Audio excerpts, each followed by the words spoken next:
Maksudnya boleh dimulai salam dulu baru basmalah atau basmalah dulu baru salam. Kedua, mengucapkan salam. Pertanyaan, ada mubalik yang menerangkan tentang ganjaran atau nilai salam di sisi Tuhan. Bila bersalam dengan assalamualaikum saja, ganjarannya 10. Bila ditambah warahmatullah, nilainya 20. Dan bila diteruskan sampai barakatuh, nilainya 30. Mohon penjelasan dari Wiji Anasis, Lubuk Linggau, Sumatera Selatan. Jawaban, keterangan yang disampaikan oleh balik itu didasarkan oleh hadis riwayat Abu Daud dan At-Tirmizi dari sahabat Imran Al-Husain yang menurut At-Tirmizi menurut hadis hasan yang bunyinya, dari Imran Al-Husain radhiyallahu anhu, telah datang seorang laki-laki kepada Nabi sallallahu alaihi wasallam. Berkatalah orang itu, assalamualaikum. Maka Nabi menjawab salamnya. Maka orang itu duduk dan Nabi berkata, 10 nilai pahalanya. Kemudian datang pula seorang di antaranya yang berkata, assalamualaikum warahmatullah. Maka Nabi pun menjawab salam itu. Orang itu pun duduk. Berkatalah Nabi, 20 nilai pahalanya. Kemudian datang lagi yang lain dan berkata, assalamualaikum warahmatullahi wabarakatuh. Maka Nabi pun menjawab salam itu dan orang itu duduk. Nabi pun berkata, 30 nilai pahalanya. Hadis riwayat Abu Dawud dan At-Tirmizi. Ketiga, tambahan ta'ala dalam salam. Pertanyaan, apabila ada seorang yang mengucapkan salam ditambah kata ta'ala seperti assalamualaikum warahmatullahi ta'ala wabarakatuh, apakah dijawab atau tidak? Dari pimpinan Ranting Muhammadiyah Sumatera Selatan. Jawaban, baik dijawab. Mungkin yang mengucapkan tidak tahu tentang tambahan itu sebenarnya kurang sesuai dengan sunnah, karena sudah ada kesempatan secara khusus yang mengucapkan salam dengan tambahan tersebut. Diberitahu dengan cara yang baik tentang salam yang sesuai sunnah. Pertanyaan berikutnya, mengfungsikan masjid lama.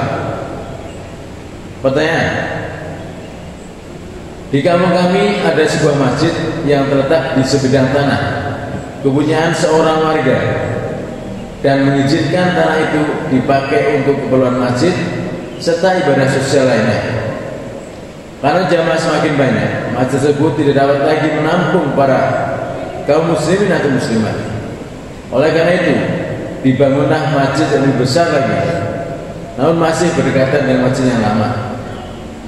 Yang menjadi pertanyaan kami, bolehkah masjid yang lama itu dipakai untuk 1. sekretariat dakwah Islam, 2. majelis taklim, 3. perpustakaan Islam umum, 4. kegiatan sosial lainnya. Dari Hasan Soni, Kalimantan Selatan. Jawaban, barang wakaf seperti itu pada dasarnya harus digunakan sesuai dengan kehendak pewakaf. Kalau kehendak wakif untuk masjid, maka harus digunakan untuk masjid. Adapun kehendak digunakan untuk keperluan yang lainnya, asal untuk kepentingan agama seperti majelis taklim, perpustakaan Islam dan kegiatan remaja Islam, kegiatan sosial lainnya, maka tidak ada larangannya asal tidak mengganggu. Hal ini seperti apa yang dibaca dalam sejarah pada zaman Nabi. Masjid digunakan untuk merawat tentara Islam yang luka, masjid digunakan untuk latihan, menggunakan senjata dan lain-lain. Yang kedua, masjid perempuan. Pertanyaan, dalam Surah Muhammadiyah nomor 24 atau halaman 87 halaman 24, kami jumpai tulisan yang berjudul Kauman Yogyakarta, tempat berdirinya masjid perempuan pertama. Yang kami tanyakan, apakah ini tidak bertentangan dengan keputusan tarjih halaman 284-85 Slamet Ihsanto dari cabang Jammu? Jawaban, bangunan yang dimaksud adalah tulisan itu memang tidak bernama masjid, tetapi mushola Aisyah, dalam arti tempat untuk warga Aisyah Kauman Yogyakarta, bahwa bahkan untuk kegiatan yang lain yang fungsi seperti halnya masjid yang dapat digunakan untuk kegiatan keagamaan lainnya.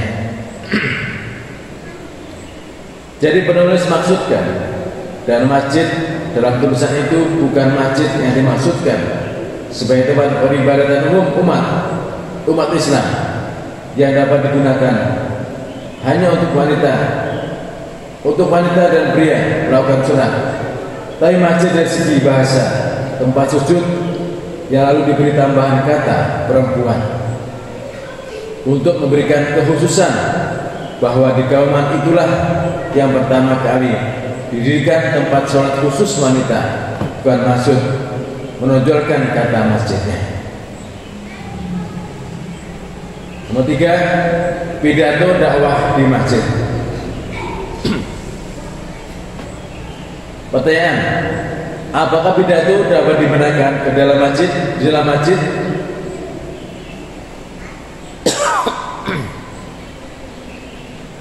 Banyak masjid di tempat kami, terutama di Kabupaten Banggai, digunakan demikian. Tapi pernah saya alami di Masjid Besar Alun-Alun Utara Yogyakarta, masjid dalam tidak digunakan untuk itu, tapi menggunakan ruang depan masjid bagaimana sungguhnya dari Ibrahim Balanta. Jawaban, pada prinsipnya tidak ada larangan di masjid untuk dijadikan tempat dakwah, menyerukan kebajikan, tapi juga merupakan prinsip di dalam masjid agar dijaga ketenangan, sehingga kalau ada yang sedang menjalankan atau melakukan sholat dapat melakukan dengan tenang dan khusyuk. Karenanya di beberapa masjid yang luas, apabila dilangsungkan pengajian dilakukan di bagian luar yang disebut setelah masjid, yang sebenarnya masih masuk bagian dari masjid pula. Dan harapan kalau mengadakan acara-acara yang sifatnya menggunakan pidato tidak mengganggu ketenteraman dan kekhusyuan orang yang sedang melaksanakan sholat di masjid ataupun sedang melakukan i'tikaf dan mengharapkan ketenangan. Menurut sejarah, di masa dahulu pendidikan Islam bertempatkan di masjid-masjid, termasuk masjid untuk memberikan pelajaran bagi anak-anak yang kemudian karena sering terjadi keramaian anak-anak atau bahkan ada yang pipis di masjid, maklum anak-anak, maka tempat pendidikan ditampung di luar masjid. Demikian yang bisa kami sampaikan. Lebih kurang mohon maaf. Assalamualaikum warahmatullahi wabarakatuh.